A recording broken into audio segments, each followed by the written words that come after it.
Hi everyone, welcome back here to the GuideWell Insights Lounge. This is Kate Warnock coming to you live from the 2017 AHIP Institute and Expo.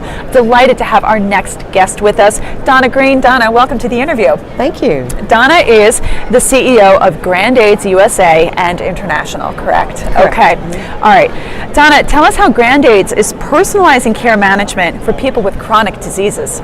Well, we do it in several ways. Number one, the Grand Aid is in the home with connectivity to their nurse supervisor back at where the nurse supervisor works. Okay. So they can connect via FaceTime, Skype, Zoom, some simple video with the patient with the nurse for discussions about anything the patient is uncomfortable with, has questions about. The Grand Aid is in the home, noticing things, helping the patients get their lives organized. Right. And by doing that, what we can do that, say, home health really can't, is we can focus on the patient and that patient's needs instead of that patient's chronic condition. So we're not bound to just heart failure. We can look at the hole in the floor, the asthma in addition to the heart failure, and the needs and the socioeconomic needs of that family as well as the medical needs. So Donna, so you're really addressing social determinants of health. You're Yes. going into the home and you're understanding the whole environment that this patient is operating in, not just, as you said, the one clinical factor that might have been the cause for you to be assigned to them.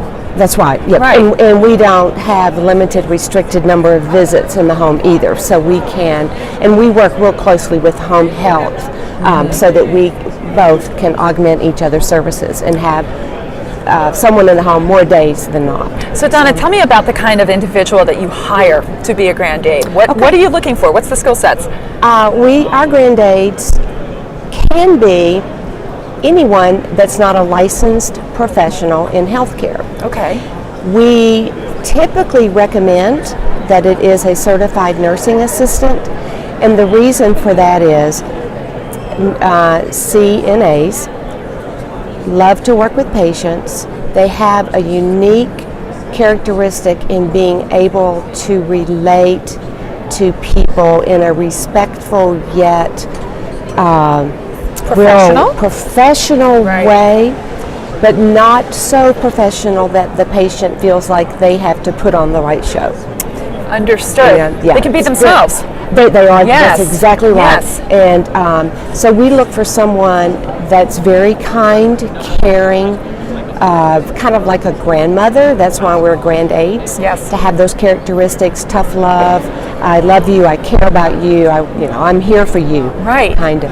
And it's amazing how that works. There's a synergy with the patient, the caregiver, and that CNA, the Grand Aid, where they really bond.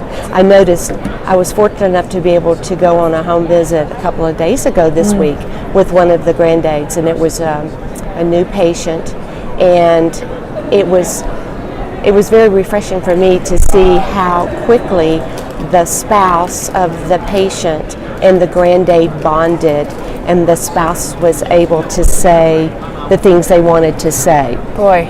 And have someone listen to them. So Donna, it's as much about the caregiver and the families as it is about the individual patient, isn't it? That's right. Yeah. If the caregiver is not okay, Yeah. they can't take care of the patient. Right. Right. Oh my gosh, such a wonderful solution. I have another question for you. Let's hear about more. Do you see more in-home health solutions being developed? Are we going back in time to the Marcus Welby kind of care to really advance population and disease management? I think we are, for a lot of reasons. People are more comfortable at home. If they can be cared for at home when they're sick, they can certainly be cared for at home when they're not sick. They can care for themselves. Right. Know what the environment is and how to adapt that patient's care plan or treatments to their environment. Right.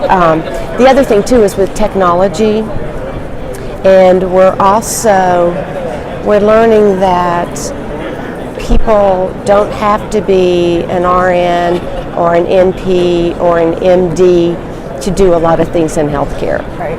Right. And there's enough task for all of us. Yeah, absolutely. So I mean, I think what you're speaking to, or there's a lot of burden in the healthcare system. We've heard about yes, and how much of it is unsustainable. So you're identifying maybe an underutilized resource to do some really heavy lifting that really can change the outcome of a patient's life. Oh, it sure can. Yes. That's exactly Yeah. right. Yeah. Well, you just look at the number of people in hospitals that come down with some of these horrible bacterial infections. Sure. Just because they're hospitalized. Right. If we could just eliminate that.